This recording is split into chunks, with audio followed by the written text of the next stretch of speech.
સુરત જિલ્લામાં ખેડૂતોની જીવાદોરી સમાન ગણાતી કામરેજ સુગર ફેક્ટરીનું વિધિવત રીતે પૂજા કરીને ચાલુ વર્ષ 2025ની ક્રોસિંગ સિઝનની શરૂઆત કરવામાં આવી હતી. જો કે આ વખતે કમોસમી વરસાદ અને વાતાવરણ ફેરફાર વચ્ચે ગત વર્ષ કરતાં 12 દિવસ મોડી પિલાણ શરૂ થવા પામી છે. ખાસ કરીને કામરેજ સુગર આસપાસના શેરડી પકવતા હજારો ખેડૂતોની આર્થિક જીવાદોરી સમાન ગણાય છે. છેલ્લા 5 વર્ષથી કામરેજ સુગરમાં શેરડી પકવતા ખેડૂતોને શેરડીના ટન દીઠ ભાવો આપવામાં પણ કામરેજ સુગર અગ્રેસર રહી છે. ત્યારે આ વર્ષના પિલાણ સિઝનની શરૂઆત થતાં 5,30,000 ટનનો લક્ષ્યાંક પણ કામરેજ સુગર દ્વારા રાખવામાં આવ્યો છે. આ વખતે નવી પિલાણ સિઝનમાં કામરેજ સુગરના વ્યવસ્થાપક સભ્યો દ્વારા ખેડૂતોના હિતમાં મોટો નિર્ણય લેવાયો હતો. અને સુગર ચાલુ થવાના 1 માસ પહેલા જે ખેડૂતોની શેરડી ખેતરમાં બળી ગઈ હતી. બળી જવાથી ખેડૂતોને નુકસાન પણ જતું હોય છે. ત્યારે આવી 90 એકર શેરડી સળગી જવાનો આંક બહાર આવ્યો છે. જેથી સુગર દ્વારા આ બળેલી શેરડીની કોઈ કપાત નહીં લેવાનો મોટો નિર્ણય પર કરવામાં આવ્યો છે.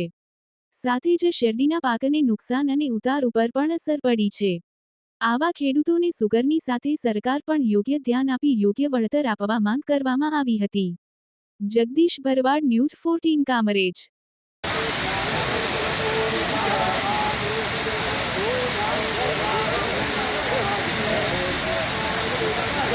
રોજ મારી માતૃ સંસ્થા કામરેજ સુગરની પિલાણ સિઝનની શુભ શરૂઆત ભગવાનની પૂજા કરીને કરી છે.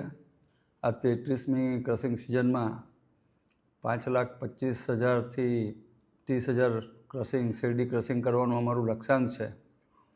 છેલ્લા 5 વર્ષથી આ જે કામરેજ સુગર સમગ્ર સુગર ઇન્ડસ્ટ્રીમાં જે ભાવ વધારે આપવામાં અને સભાસદોને સંતોષ આપવામાં અગ્રેસર રહી છે. આ વર્ષે પણ મને મારા સભાસદો, અધિકારીઓ, કર્મચારીઓ અને મારા સાથી મિત્રોના ભરોસે હું એટલું કહી શકું છું કે આ વર્ષે પણ કામરેજ સુગર એની જે પ્રગતિ છે એ પ્રગતિ અવિરત જાળવી રાખશે અને મારા ખેડૂતોને સંતોષ થાય એ રીતનું વહીવટ કરવાનું અમારું સુપેરે આયોજન છે.